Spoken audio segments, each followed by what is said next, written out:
Good evening mga friends. Praise the Lord. Karong gabi na natay lain nga topic lesson. Ang topic ani teaching a child. Ilang pagtudlo sa kabata. So natay guides mga friends. So we have 5 guides here.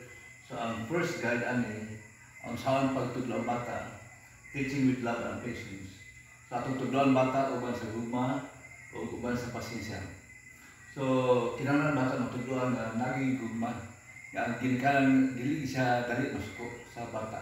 So, nasa pailog pasensya para effective ang iyang pagtudlo. So, dili po niya hangito ng bata ng masuko.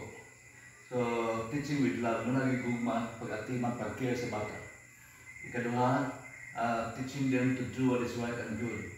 So, tudlo ng bata kung unsa ang mabutan nga maayo, good, unsa ang mabutan nga insakto.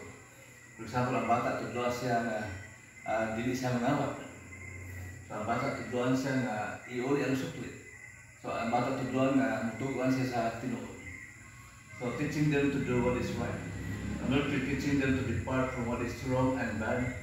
So tudloan ang bata nga dili siya lubuhat kautan nga ayang buhat matarong din.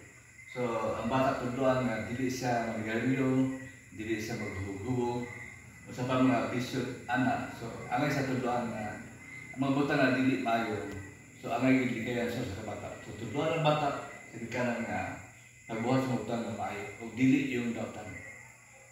So giving them advice and discipline. So bata tagaan sa advice. Kung sa mga pagkulang sa bata, mga problema, tagaan sa mga advice, mga reminders, mga pahinangno ang ikas kanan.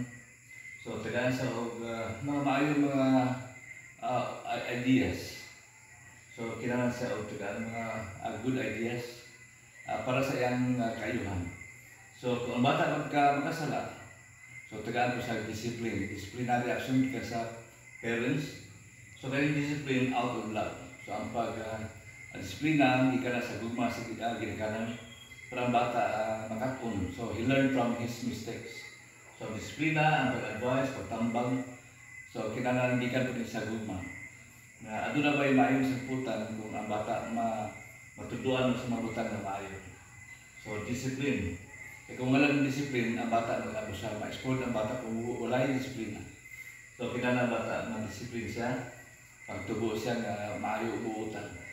So number 5, follow up. So ang kinahanglan siya, kabalo siya monitor. Yang i-check ang kinabuhi sa bata, kung maayo ba niya o dili. So, dapat niya i-monitor, no? Every now and then, matag-adlaw. Yang susihon ang kinabuhi sa bata.